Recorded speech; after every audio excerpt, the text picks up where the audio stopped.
because of hypergamy, what happens is there's a large group of men at the bottom that have no options with women whatsoever. And then we have this median man who's 5, and then we go up to 150. And so when you look at that, you have to separate men into 2 different categories. These men at the bottom would have no trouble with monogamy whatsoever, but you aren't interested in them. But you aren't interested in them. Yeah. So it sounds like I can ask you a question, because the thing that I'm getting from you is that you sound, and I don't want to say that you are if this isn't true, but it sounds like you're blaming women for the situation that men find themselves in. When I've watched, because my evidence in life is based on my observation of decades Cynthia, of seeing this. The lack of emotional and mental maturity is what eventually led to the implosion of most relationships that I've seen. I mean, I'll say that money has more to do with it than the lack of mental maturity. But what I will say is this. Now, here's the situation. You came to me asking me these questions specifically. So if you had come to me and been like, hey, I just want to let you know that I think women are trash and they're delusional, blah, blah, blah, I would have made the opposite argument. The argument I would have made is that men have become delusional because of pornography. They see non-contextualized images of sexuality and they start believing that they can get that from women. And so they start becoming ungrateful for the women that they have. And then there's also studies in evolutionary psychology that show that as men see non-contextualized, sexualized images, they find their partner to be less and less attractive. It's a very, very dangerous thing that happens. And there's also problems when it comes with dopamine hits. So if you had come to me and attacked women, I would have blamed men. But because you have come to me and attacked men, my job is to be devil's advocate. One thing that I do, I love here it. we go.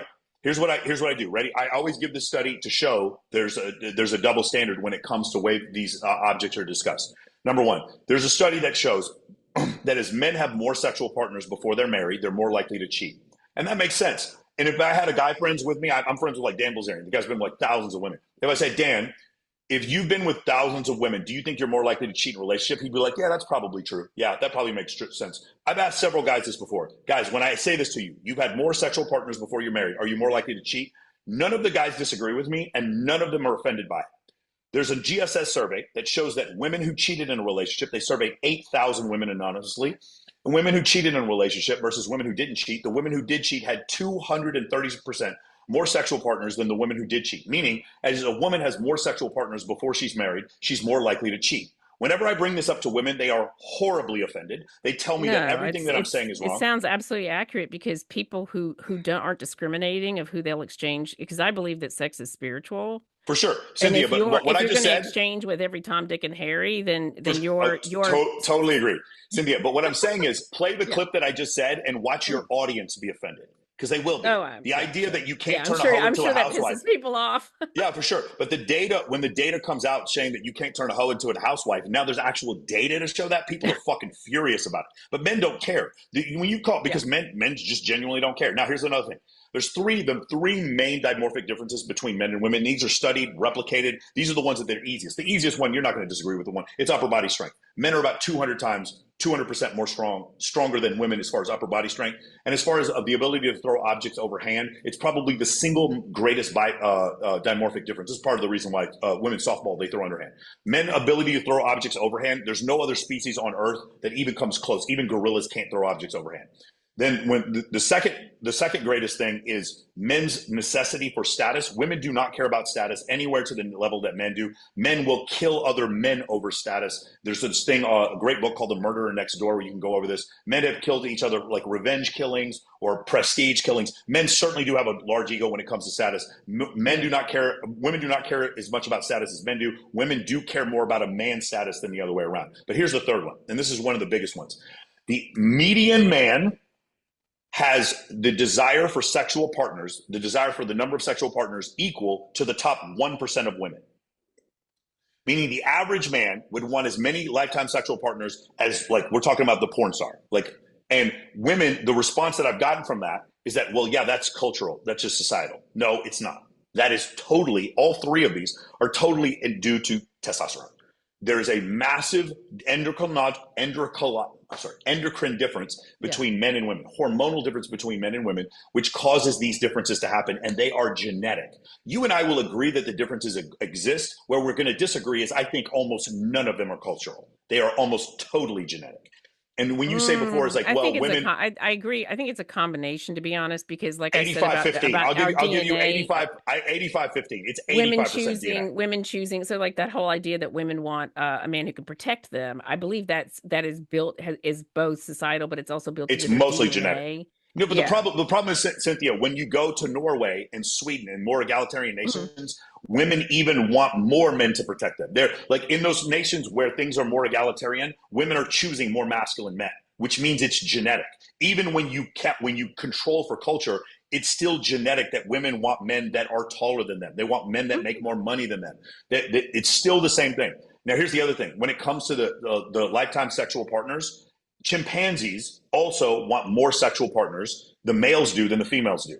That's not a function of patriarchy. Unless somehow we got patriarchy into the chimpanzee culture, it is a function of genetics. What I'm telling you is Yeah. we may agree on that where these differences exist, but where we're going to disagree is that I think almost none of this is cultural.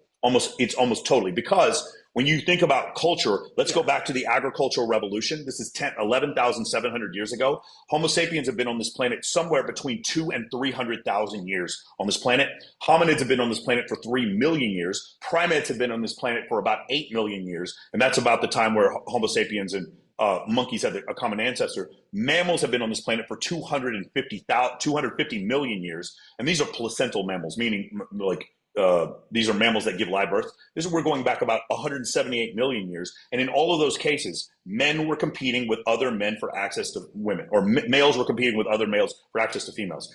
If we go back 178 million years, we've been doing the same thing over and over again to aid in our survival, then the answer to the question is genetics. It is not culture. Culture has not caught up to genetics. And here's the other thing: Yeah. all culture is downstream from genetics, meaning, for instance, the idea of a westernized idea of what a woman should look like, beauty standards.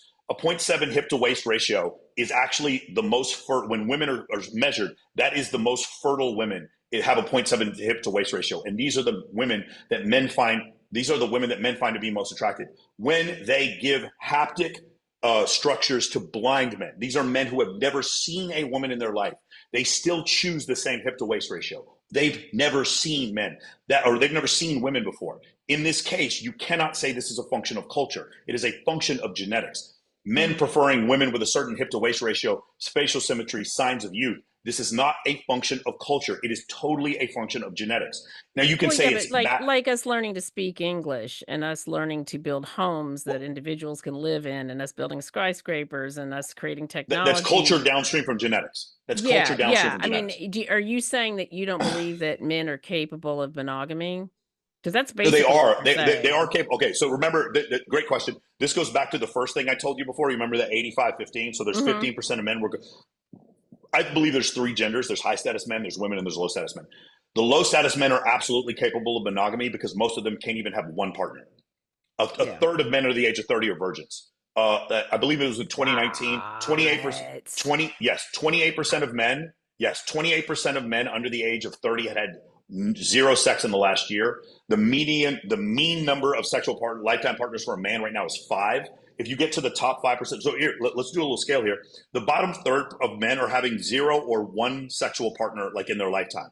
When we get to the middle here, we're at 5. When we get to the top 5%, Cynthia, we're at 50 sexual partners. In the top 1%, it's 150 sexual partners for men. For women, the top 5% is 18 sexual partners. The top 1% is 35. So the top 1% of women are having 35 sexual partners. The top 1% of men are having 150. Does that seem like an even distribution to you? No. What's happening is there's a bottom third of men who are getting nothing. Yeah. Absolutely nothing. If patriarchy, and when you mix patriarchy with hypergamy, what you get is polygyny. And in polygyny, a bottom group of men, because you don't have enforced monogamy anymore, or like the ultimate opposite extreme would be what they do in India with arranged marriages, where even low status men will get one wife. As societies become more polygynous, i.e., because of, like you said, because of hypergamy, what happens is there's a large group of men at the bottom that have no options with women whatsoever. Then we have this median man who's 5, and then we go up to 150. And so when you look at that, you have to separate men into 2 different categories. These men at the bottom would have no trouble with monogamy whatsoever, but No, you aren't I mean, interested in them. But they you aren't definitely interested don't. in them.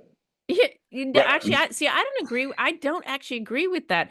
I think that there's potential there for those men to step up, but you have to remember that women have been I mean, and I know that you don't want to, it doesn't seem like you want to acknowledge this, but when women sense that a man does not have emotional and mental maturity, or say self-control or self-esteem or self-love, it makes him it takes him from, like, it just pushes him Oh, I agree further with that. down the pole. So I if we agree with could you with this. raise Yeah, the I agree with you with the self esteem and the self love. I know women who don't give a fuck about a man's emotional maturity and they'll still date him. I know women who will well, date a man just because he's rich. Yeah, they will. yeah, I there's a know lot women of who will date that. a man just because he's handsome. Yeah, yeah, they will. Oh yeah, You yeah, know, no, I yeah. agree with that. Yeah, Okay, I've so seen now that. I've I seen that, agree and with it's you like, about the self love and the self esteem. 100% we're in agreement there. I yeah. also agree with you with the total idea that you're coming up with, but the difference of where we're going to go is I don't think any of it's cultural. I think it is, Yeah. if we went back 30,000 years, we would find the same situation where women were picking the top 5% of the warriors in their tribe to be the most attractive, and they wanted those men. They couldn't get them, so they settled for someone else, except Mhm. divorce was not readily available to them. So therefore, Yeah. and women were far, we can agree on this, women throughout history have been far more dependent on men to gather resources than the other way around. We understand that to be the case, and because of that, they they garnered a genetic proclivity to be more dependent on men for resources. Yes, I do agree with that. That's true. But what I don't agree is that it's cultural. I think No, culture is I don't believe downstream it's from all genetic. cultural at all. I do believe that I do, what I don't want it to be reduced to, because these conversations, like, I'm trying to add to the evolution, and help us, like, get to a place where we can get back to having children.